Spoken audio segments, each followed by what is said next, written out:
Welcome to Marketing, Media, and Money, your go-to podcast for proven profitable strategies, secrets, and resources from industry experts and global influencers to help you scale your business, shorten your learning curve, and stand out in a crowded, noisy marketplace. Here's your host, award-winning marketing and media strategist and international speaker, Patty Farmer. Hello, everyone, and welcome to today's episode of the Marketing, Media, and Money podcast. I'm excited that you're here, and I am really excited about the topic we are going to be talking about today because we are going to be talking about how to activate a steady stream of great leads by collaboration with podcast and show hosts, and how this can be a massive authority booster as well as a source of million-dollar visibility. So today, my guest, this is really her claim to fame, her walk the talk for sure. So she is an authority amplifier and a possibility igniter for expert-preneurs, showing you how to be a million-dollar authority. With over 12 years experience in corporate America and 21 years as an entrepreneur and coach, Melanie specializes in transforming wisdom into wealth through powerful mindset shifts, influence-boosting strategies, and aligned visibility that generates an endless supply of clients and opportunity.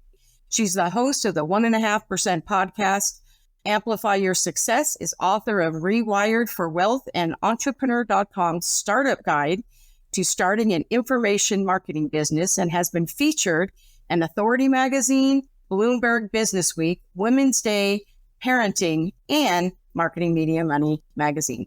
So thank you, Melanie, for being here with me today. Yes, I can't wait to add that last magazine to the accolades list, right?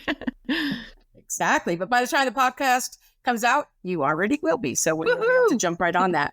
Yeah. So let's just jump right in. So talking about podcasts, hosts, and show hosts, you have a podcast too. And like you said, it's in the top 1.5% podcast. Amplify Your Success. What would you say have been some of the most insightful moments or lessons you've learned from your guests? There's been a lot of them. I actually just published a newsletter on this because I learned so much. And part of it is that my guests are constantly finding that next big thing. They're searching, they're testing, they're figuring things out. I've learned everything from the way they need to be thinking. Interestingly enough, as a rule, every guest I've had has said that the big turning point in their business and in their life was learning to think like a 7-figure earner, or being able to step into consistent visibility. They talk about strategies that are performing well for them, from collaborating all the way through doing things like virtual speaking tours, or what's working right now on Instagram, or how LinkedIn is shifting and what you need to be doing there to stay relevant. But, interestingly enough, one of the things that every single one of them has said over time is they wish they would have invested in like a mastermind or a mentor much earlier. Like, those were real game-changing moments for them. So, yeah, I mean, I could do the whole episode on just what I've learned from my guests. Isn't that a wonderful thing, though? So I love it. A lot of times when I am thinking about who I want to have on my podcast, it really comes from my audience or my clients saying, you know what, Patty, I'd really love to learn more about this. And if that's not something that I'm an expert on, it's like, oh, well, let me go and find that person, right? And what a great way is to put them on a podcast and really be able to see what are the behind the scenes things. What are they doing now that's working, not 10 years ago or 5 years ago, but what's working now? And I think that is one of the great things about having a podcast and about collaborating, because I find that the people who guest on my show often become the people that I collaborate with. So I think that is kind of what we want, right? Yeah. And I'm glad you brought that up, because that to me this is how you get to date before you get married,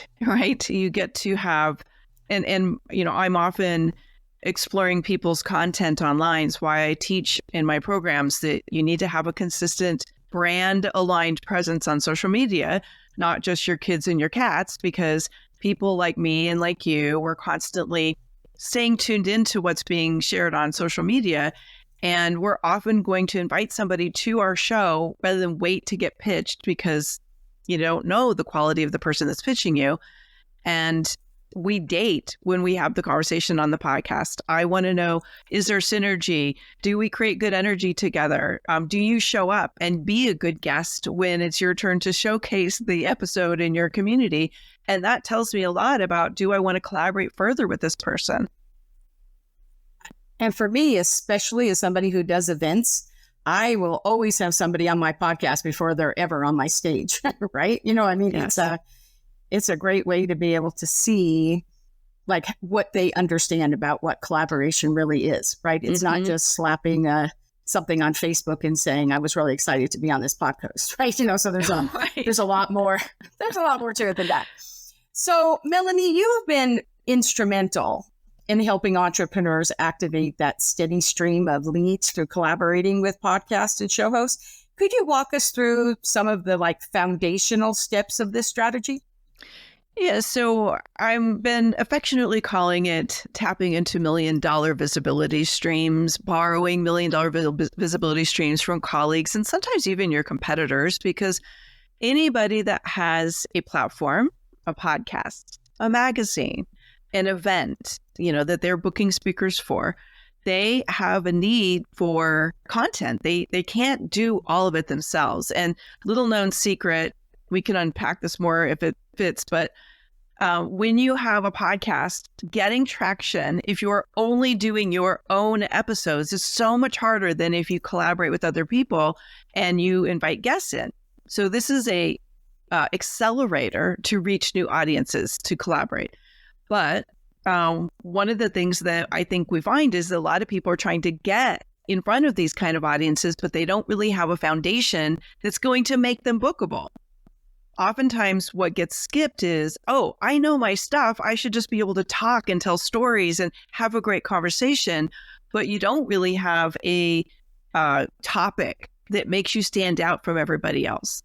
Everybody that talks about marketing starts to sound the same. Everybody that talks about health and wellness starts to sound the same. Everybody that talks about social media starts to sound the same if you don't know how to craft compelling and magnetic topics that cut through the noise and amplify the energy of what you can bring to the table.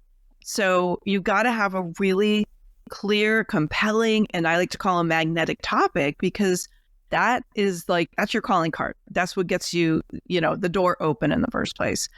And you've got to be able to have like a track record of some kind. You can't just be a flash in the pan and expect to get on high profile shows and, amazing magazines like yours. You can't expect for top podcasters to say yes to you if you don't have a track record of consistent visibility and value-driven content. I think that's what you were referring to earlier when you look on people's social media. So we actually vet our guests when they pitch us on social media to see what kind of content are they publishing. Are they actually sharing the episodes of podcasts or shows or events that they're speaking at? And how do they showcase it? Do they have people engaging with them? So that tells us a little bit about what kind of fan base you have or what kind of audience you've been cultivating, what the culture of your community is.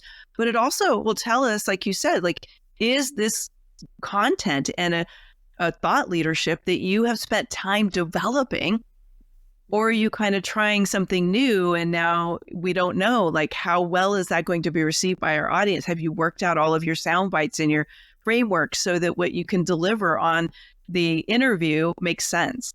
So I think the third thing is you need some kind of credibility. And in this marketplace, when everyone starts to sound the same, there are certain things that help you stand out as an authority. And that's, are you recognized for the work you do in the world? You gave me such a generous compliment earlier. I don't remember exactly how you said it, but you said something to the effect of I live and breathe this. well, this isn't something I learned from somebody else and now I teach. This is a proven strategy that I've been using for over 20 years to quickly build buzz and momentum and to stand out in my marketplace and to be able to collaborate with other people, but be massively valuable in the process. And we've known each other for quite some time. You know, I have literally been doing this for, over 2 decades.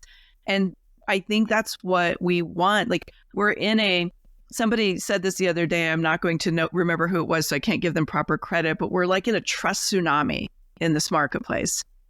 We have trust issues.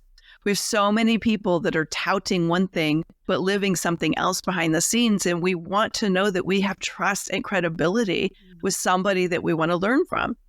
And the way to do that is by A, association, and B, backing it up with proven strategies and a track record that you can speak to, that you can demonstrate.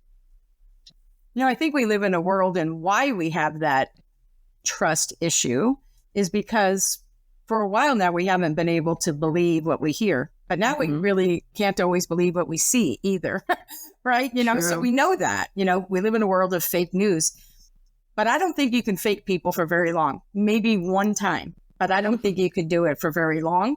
And that's why I think it's so important. With my podcast being about marketing, one of the things people say to me all the time makes me laugh so hard when they say, so Patty, you put people on your podcast that talk about marketing? I'm like, well, because my podcast is about marketing, that's why people listen. Yeah. Otherwise, I'd just have a solo show. Right. So I feel like I love it when somebody comes and tells me that they do marketing. And I'm like, well, that's great. But what do you do? Like, what's your hook? Like, what's the thing, your differentiator, right? Like your magnetic thing, because that's what my audience wants to know. They want to know, oh, Patty, because this is what you do. You're bringing people on the show and you're our go-to person who I know that the guests you bring are going to do that. So I think it is very, very important. And then because we do live in a world of collaboration, that's how I built my business, is by collaborating, right? Yeah. So what would you say are some of the key benefits that entrepreneurs can expect from collaborating with other podcast and show hosts in terms of lead generation and authority building? Because I think a lot of times people just worry about getting in front of their people, which of course that's a strategy too. It's not the strategy we're talking about today, but it is a strategy. But specifically, since we're talking about collaborating with the hosts, what would you say some of the benefits of that are? I could list a whole list, but you're I could go on for a while. Well, I mean, let's take a step back for a second and just make sure that there's alignment first. And I think that's where the most powerful return on the investment of your time, your energy, and sometimes financial commitment is. You have to make sure that there's an aligned audience. And let's just take a step back to this idea of, well, why would you have a competitor on your show? Okay, I talk about marketing, you talk about marketing. Why would we have somebody that teaches something similar? I think this idea of competition is a very scarcity-oriented mindset, right? And yes, there are moments where there's like people are just so doing the same exact thing, it wouldn't make sense. But most of the time, and this is where you get great content and aligned audiences, is you have somebody who shares something similar, but there's just enough of a difference to it that you're not teaching the same thing. And often that person's teachings or programs creates a need for what you do.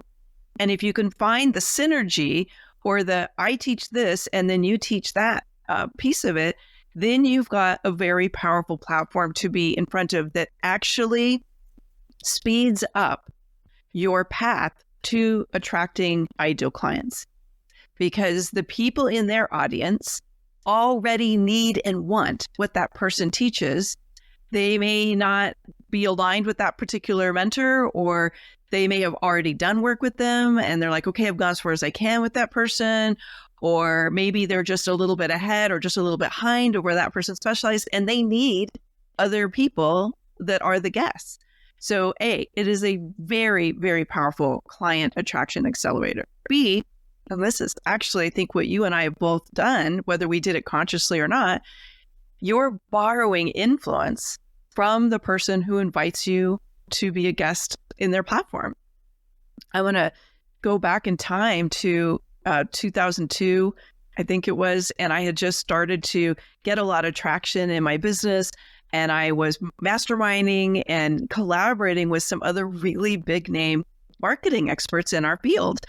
And at that time, I was still a newbie. I was still kind of emerging as somebody with an expertise. At that time, I was teaching people how to get out of overwhelm. That was my first product. And I was being invited to very influential stages. So you know what was happening? Instead of people going, well, who the heck is this Melanie Benson? They're like, oh, she's on that stage? Oh my gosh, well, she must be something important, or she must have something really valuable. And that time to purchase was shortened by at least 50 to 70%.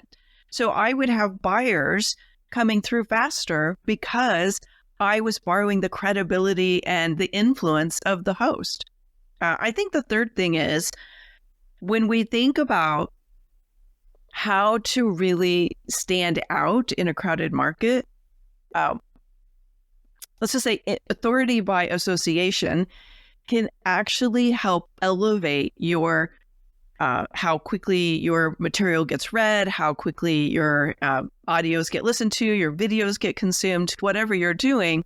When you are associated with other people that already have the know, like, and trust factor, you're going to be able to step into that know, like, and trust factor quicker instead of having to cultivate it for decades on your own.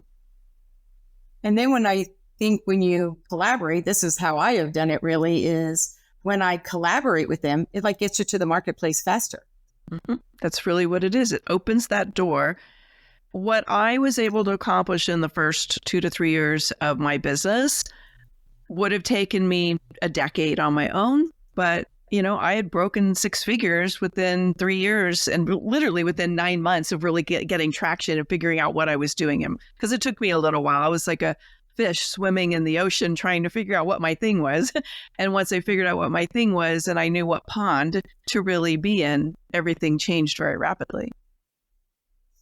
So what would you say to entrepreneurs on how to identify who those right podcasts and shows are to collaborate with to get the most maximum impact?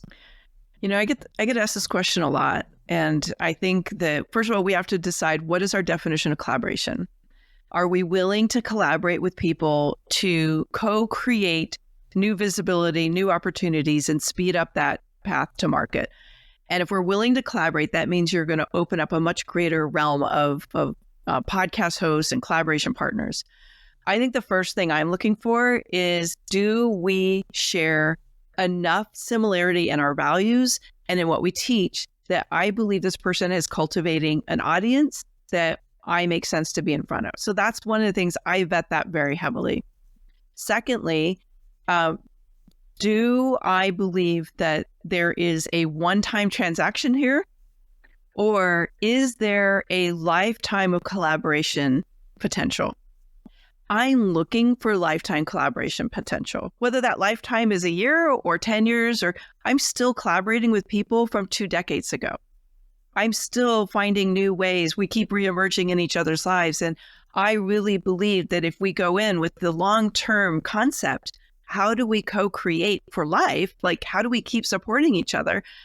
Then I want somebody where I know, okay, we're going to find unique ways to give each other visibility, to put each other in front of each other's audiences. One of the reasons I have a show, Patty, was because I originally knew I needed a platform that would be massively valuable to potential collaboration partners. I wanted to give visibility and have a opportunity to activate that reciprocity and be massively generous right out of the gate. And so lifetime collaboration is my thing. And then third, do I like this person, right? Do they make collaborating fun, or do they make it so much work? I'm like, I'm out. I can't do this.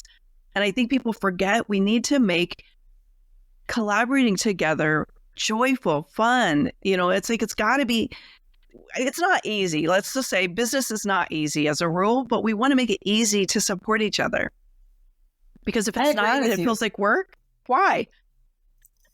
I feel too like when you're talking about the lifetime, thing. Now, that doesn't necessarily mean every single thing you do, you're going to do together. So people start thinking you're business partners, right? But the reality really is, when does it make sense?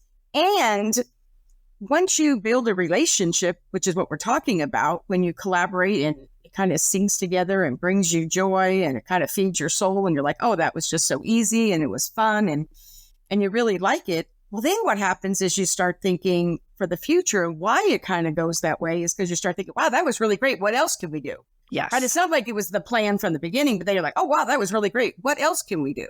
And then it's like, what else can we do? And so I feel like that works great. And then just kind of by what we're talking about in collaborating, when that happens, you end up introducing them to other people that you're collaborating. And that's where the magic really happens, where you're like, well, you know what? Such and such I know is actually doing this event and they could use somebody who does what you do. It's not the right fit for me this time, but I would love to have that happen for you. Let me do that introduction. And so that's actually a form of collaboration in itself, right? I do so many introductions. I bet you, I used to keep track of it, but I know that I have done more than 3,000 introductions that actually led to something. Not just, we do know it back in the day, people would do introductions, and I'm sure that everybody that's listening has had somebody introduce them to somebody and said, such and such is amazing, and you should know her, and you will love her, and I can't wait to, while that is beautiful and it, makes my heart sing, it doesn't actually lead to something without more information or context than that, right? They kind of bury the lead. So I feel like for me, it is all about how do you do an introduction that really sets the stage. So when they have the conversation, I've already done some of that work for them. Like, so that when they have the conversation, like, okay, she said we should connect. And then they spend half their time together trying to figure out why, when I could have just told them at the beginning, right? So I feel like I really fine-tuned that process. But I love when you're thinking about collaborating with podcast hosts and radio show hosts, you already have the thing in common, right? This is the thing in common that you already have. So it's really like, how can we compound on that? Mm-hmm. So what would you say would be some strategies for approaching podcast and show hosts about those collaboration opportunities? Mm-hmm. I feel like, there's things to do to get them to say yes, right? Yeah. And then I also want to say, before you do that, sometimes when people say no, it's just no, not now. Like the timing just isn't right. It doesn't mean it's no. Correct. Well, I think let's just start with the fact that you need to know what your value is in the greater collaboration pool, right? And I know a lot of times people second guess their value. They're like, I don't have a list, or I don't have a show, or I don't have anything I can give right now. Well, if you know what you are and what you're about and what your recognized authority is, I think the fundamental piece that everybody has to do is really figure out, what am I willing to give in the collaboration model so that I can be massively valuable? If you don't have your own platform, learn how to be the most powerful and the most engaging guest you can possibly be. And I'm happy to share a tool, a resource actually, that I developed around that, because this is where most people drop the ball. They don't know how to bring, even if all you're doing is creating buzz around the episode that you're featured in, most hosts, if you tell them, well, look, I've got, 10,000 followers, or I've got 100,000 followers, or 200,000 followers, or whatever it is that you do, I'm happy to showcase you several times to that audience. Pure gold. Most podcast hosts are salivating over that, right? Especially once you've identified that there's a content or a topic or something you have expertise in that wouldn't be really engaging to their audience. So figure out how to be a great guest. Now let's put this on steroids. This is where the compounding effect really takes over.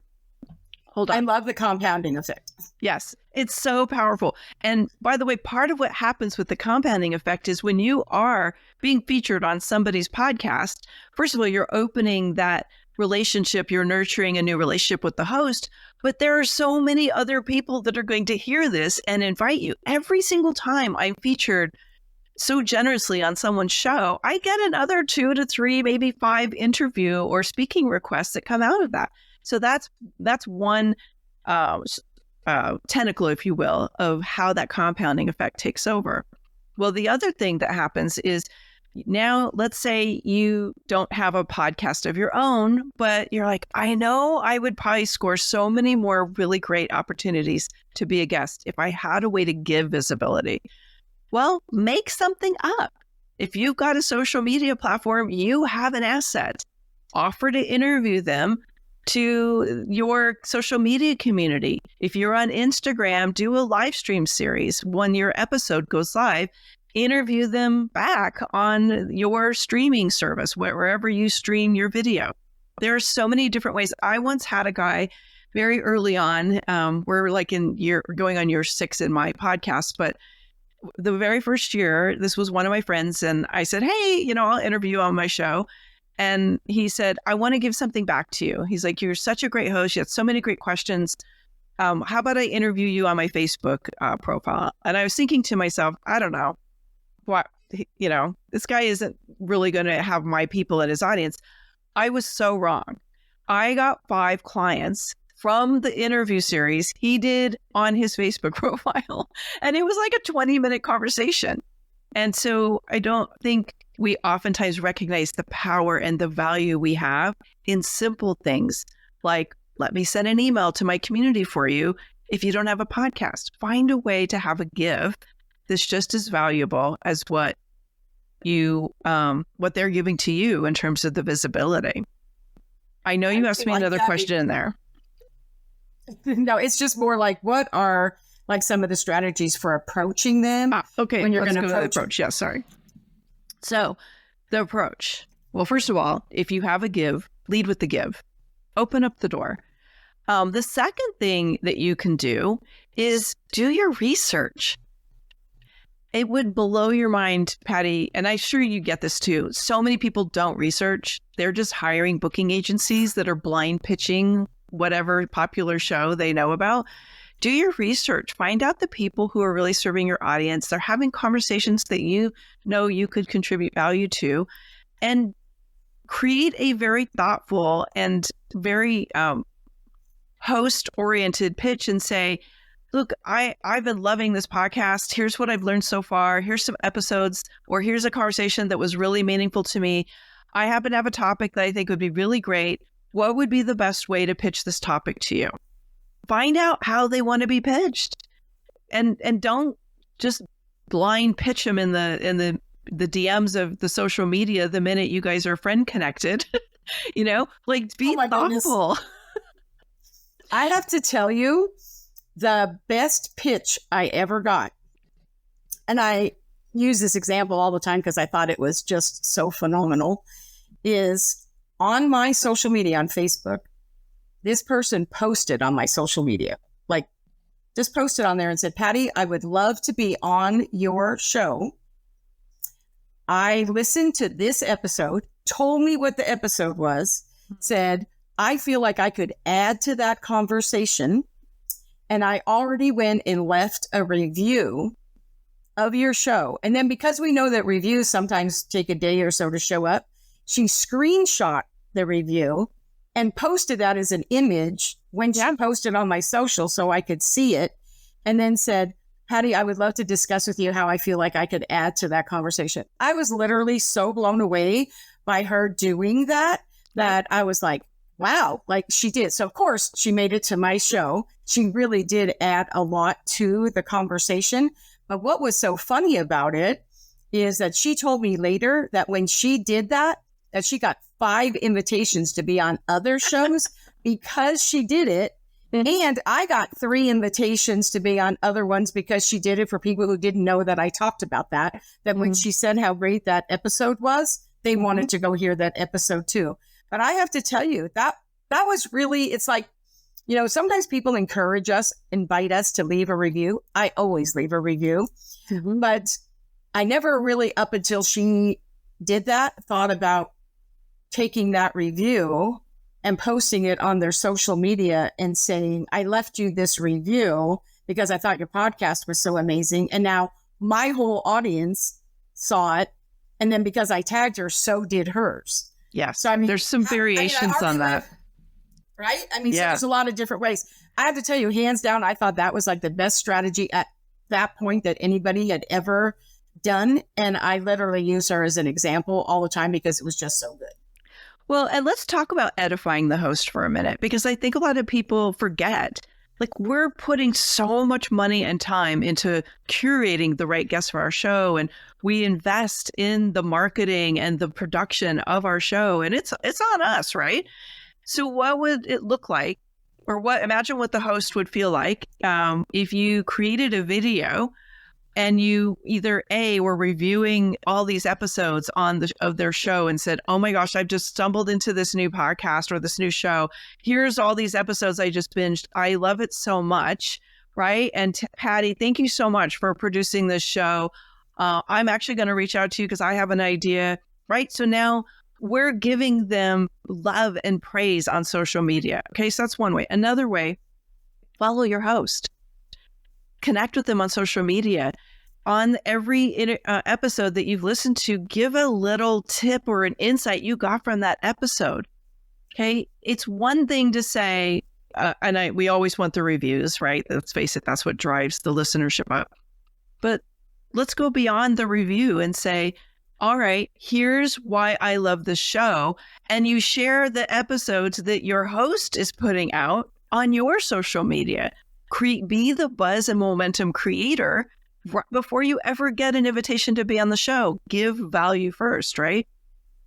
And to add to that, not only will that host love that, and podcasting, even though there's so many of them, it is still somewhat of a small world, and people will talk about that. Mm-hmm. But not only that, when people see you do that about somebody else's show, they're going to be like, wow, I want you to be on my show, man. If you're doing that for something, exactly. That is something I would love for you to do for me. You know, just last week, I had somebody on my podcast, and they actually, what their expertise is, that they help people to leverage podcast guesting. That's what they did. Well, one of the things that I do is, it's just kind of like when you're a speaker, right? You know, when we're a speaker, we speak at somebody's event. We really would love for them to give us a testimonial or something to say, you know, how great we were, right? But one of the things that I have found, because I come from that world, I always go out to my guests and I leave them a LinkedIn recommendation, thanking them for being on my show, what a great guest they were. I loved, and I'll always pick something they said of value, some value nugget, and say, I love that you shared this with my audience. I can't wait to, you know, to share you all over social when it comes out, but I just want to know I really loved it. Now, when I sign it, I always do put my podcast at the end, right? So, you know, I'm strategic, right? But with that said, this girl who was on my show, she literally, when she hosted, she said, and would you believe I woke up this morning and she left me a LinkedIn recommendation, not asked me to do it for her, but she left one for me. And she literally told everybody about it. And so I have to tell you, you shouldn't do it for those reasons. It should be genuine and authentic, right? However, you know, you can be strategic and authentic at the same time, right? So I love to thank them, because the people who come on your show, they are giving their content, right? They are sharing their content. And so I feel like if someone shows up on my show and they're very authentic, they love to share, and they're willing to share with the audience, and you can really tell that they get it, right? They get it. I want to do everything I can. I mean, their show might not come out for a month, but what could I do now? And this is kind of a way that I can actually let them know, not a month from now when their show comes out and I promote it like crazy, but now I can let them know that I really value that and start that relationship, right? And it can happen right away. So I think there's a lot of things that we can do. And I think the other thing for me is, whenever I'm on somebody else's podcast, I feel like, you know, their job per se, right? They're interviewing you, right? This is what they're doing. They don't always talk about themselves, right? Mm-hmm. You know, and I always like to go to their website, to their blog post, whoever, and I always try to find some way in the conversation to say something about them that I can plug them in some way, so that I open the door for them to be able to share, because they are it does cost money to have a podcast, it does take a lot of time.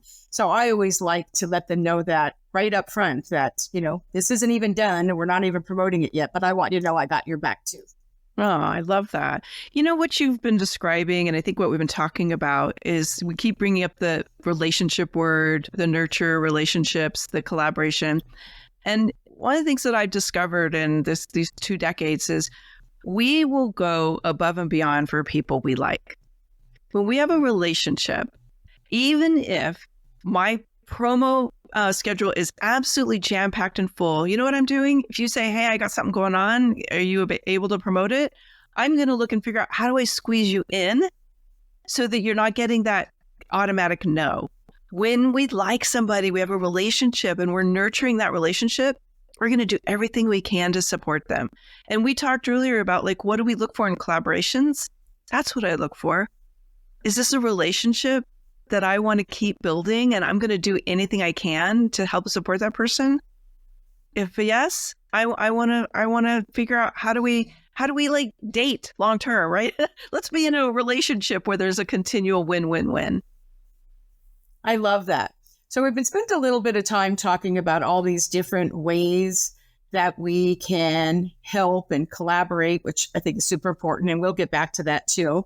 But I think sometimes it's important to know what not to do, right? Mm-hmm. Sometimes it really is, because sometimes people are doing stuff and they don't even realize that they're shooting themselves in the foot, right? Yeah. So what would you say are some of the mistakes that you see entrepreneurs make when they are trying to activate leads through podcasts or collaboration, and how can they avoid them? Mm-hmm. Well, we've talked about some by talking about what to do, so I'm not going to cover those again. But I think one of the big things, I found 17 pretty common mistakes that people make when they're starting this collaborative venture and you're the guest. And one of them is winging it. And what I found is a lot of people wing it because they're like, oh, I know my stuff, but they don't really understand how valuable this moment is when you're being spotlighted. And people forget, because podcasts are becoming more and more common, this is media. Yes, I'm interviewing from my home office. You're interviewing from your home office, but this is media. And you wouldn't wing going to a TV studio and being interviewed by a news anchor for your local news channel. So don't wing the interview with the podcast host. You need to have a strategy. Otherwise, and this is what my clients have lovingly started to say, I'm squandering my visibility opportunity, right? Because you don't have a magnetic topic. You don't have any kind of a story arc or a framework or talking points that really you can speak to that make you memorable and pull in the guest in a way, or the listener in a way that causes them to go from being interested to being intrigued to being invested. I call it building a golden thread. And when you know how to build a golden thread, then people who are kind of lurking about and kind of just half listening, they lean in and they're like, oh, she's talking to me right now. This is exactly what I've been struggling with. I've not been monetizing my visibility. I've been squandering these opportunities because I thought, yeah, I can just show up and have a great conversation. So winging it is probably the most pervasive and costly mistake that I see people make. And it's not like you have to go and be structured in a way that's inauthentic. That's not what I'm mentioning here. What I'm talking about is having a strategy for picking the right audiences with showcasing the right topic, being able to navigate the different questions that come your way. And in essence, do your best job to inspire the listeners to want to go deeper with you and learn with you because there's something valuable you have to offer. So winging it's a big one. I have to tell one, and Patty, I know you're going to get this one. It's what I call being a rambling rose. Now, I know when I explain this, you're going to think of at least 5 guests that have done this, right? Rambling roses, they mean well, but they're like fire hoses, and they just spew all this stuff out without any context. And so they love to tell stories, but the stories go on and on and on, and they don't end. And it confuses the listener, and the host starts to get bored, basically.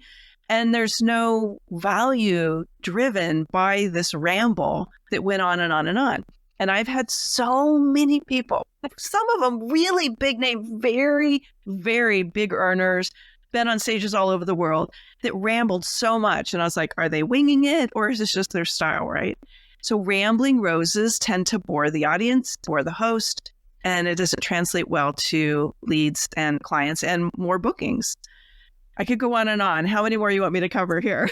No, I love that so much. I remember when I was relatively new to podcasting, I used to start every one of my podcasts because I thought people wanted to know the backstory of the guest, right? So I used to ask them, like, what is, the aha moment that, really changed the trajectory of your story, whatever.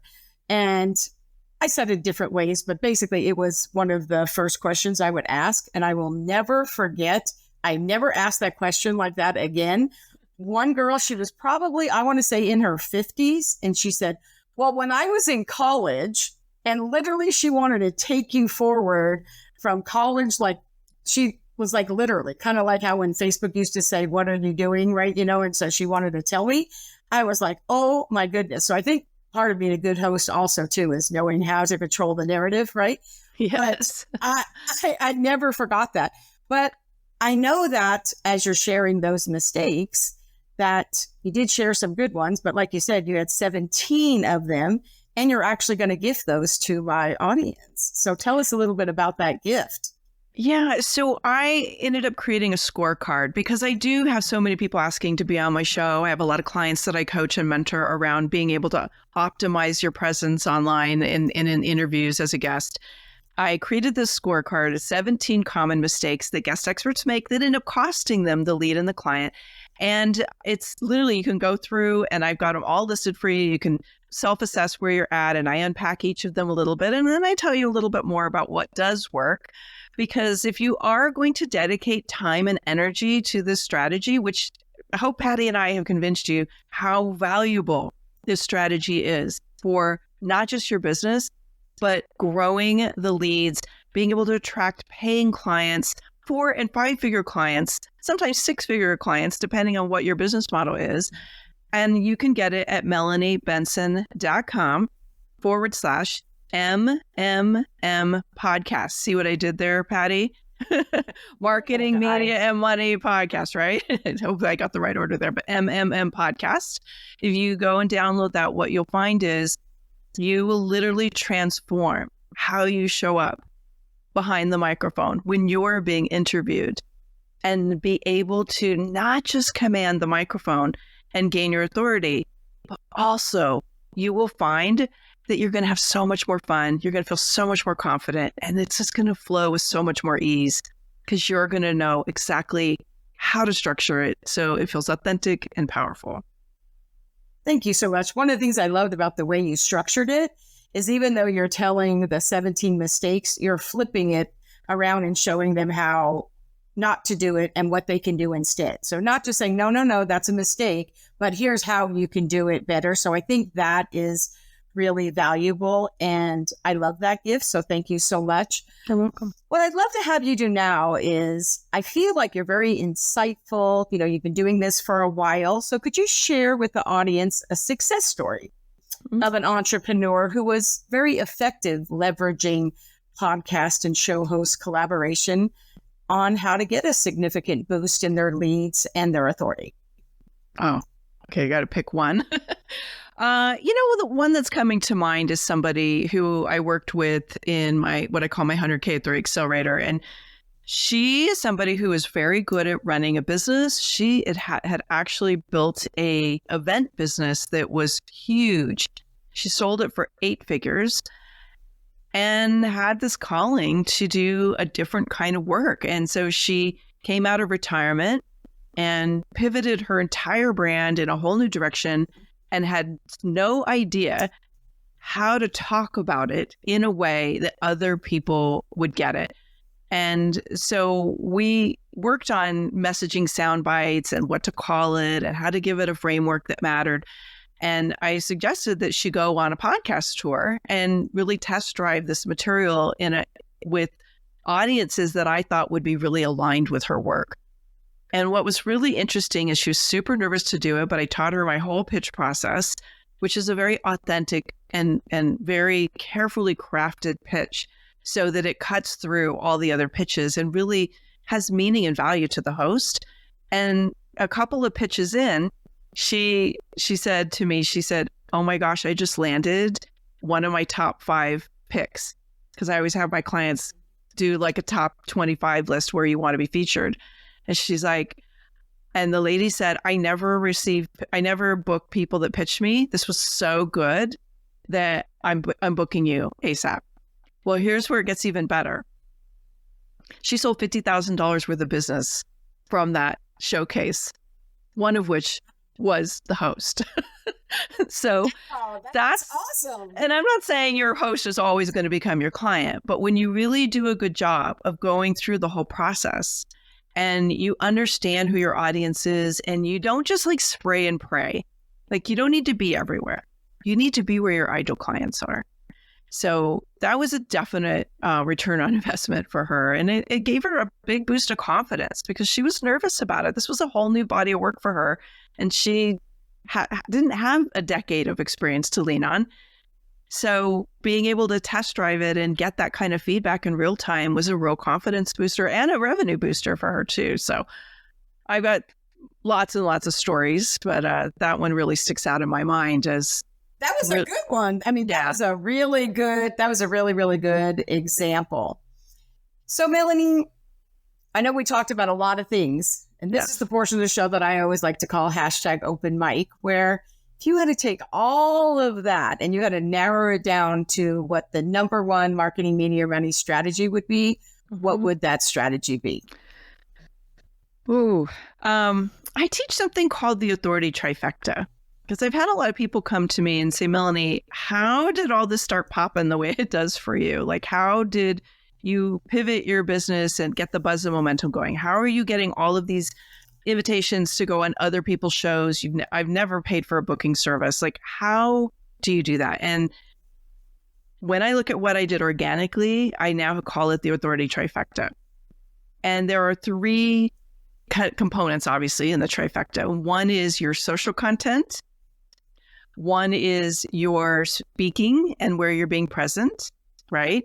And one is the alignment of the audience, right? Like really making sure you're in front of the right audiences. And and you sharing that, sorry, that's actually the third one, is you sharing that to your audience. So first of all, your content should be showcasing and educating people on what you do, what you're a recognized authority in. Because if they can't recognize it, they're not going to lean in and ask you to do anything. So you have to be clear and concise and consistent with your messaging and with your content so that it's really clear. This is what she does. This is what he does. Then when hosts invite you, you got to bring your A game to that show. You've got to don't be winging it. Don't be rambling Rose. Don't do any of the 17 mistakes, but really bring your A game and drop massive value and think about how can I leave a lasting imprint, not just on the show host, because we're nurturing the relationship, but also on the listener. And then third, when you share that episode in front of your audience that you've been cultivating in every place that you have an audience, your social media, your list, on your podcast, whatever makes sense, you're now borrowing that influence from the host and showcasing why you are the most logical choice for them to do business with through the lens of the conversation with your host. So you're not touting your own horn, so to speak. You're literally saying, hey, I had this amazing conversation with Patty about how you can collaborate with your competitors and open up $1 million visibility stream. And here's the simple steps you could do it. Like, listen to the episode, you'll have everything you need, right? So you're now winning over your audience again with content that should be highly influential in authority positioning because it was featured on someone else's stage first. And that compounding effect, that it builds this ripple impact throughout your industry. And that's what leads to the $1 million authority. Because little known secret, Patty, or not a secret, but little known fact, podcasts, YouTube channels, people are watching them 24/7, right? People are listening all day long. They're walking their dogs. They're at the gym. They're driving across country, whatever they're doing. They're on vacation. They want a little escape, earbuds in their ears. 10 years later, 5 years later, that episode could continue to be a client attraction magnet for you. Okay. So there's nothing else like it in the industry. I have an episode that went live. It went live in, I think it was like 2010, 2011. That episode produced leads for me for 7 years before it got archived in iTunes' infinite wisdom of archiving the first episodes. They can produce leads for life. I can't even tell you how many people who have become clients or I've gotten opportunities to speak or whatever that come from when I've guested on somebody else's or just podcasts that they listened to one and said, oh, wow. And then they go and binge listen. Yes. Right. You know, they binge listen and then they come back to you and say, oh, my goodness, Patty, like I saw this one or that one. So, yes, I think that is really an amazing strategy. So thank you so much for sharing it and breaking it down for us, not just giving us the strategy, but breaking it down for us. So I have to tell you, Melanie, thank you so much for being here with me today and just being so generous with your brilliance. Thank you. Thank you for inviting me. I love what you're doing with the magazine, with the podcast, and you just interview the most amazing guests, and I'm very honored to be a part of that lineup. Thank you so much. And to my audience, thank you so much for being here again this week and every week on our show. Thank you for listening to the show and also reading the Marketing, Media, and Money magazine as well. If you haven't checked out the magazine yet, you can find it at www.m3magazine.com. If you liked today's episode, and I am sure you did, please like and review it on your favorite listening platform. Until next week, thank you so much. Have a great week. Thank you for joining us today on the Marketing, Media, and Money podcast. To shorten your learning curve even more, make sure to grab your free copy of the Marketing, Media, and Money magazine at m3magazine.com. That's M3, magazine.com. I promise your business will thank you.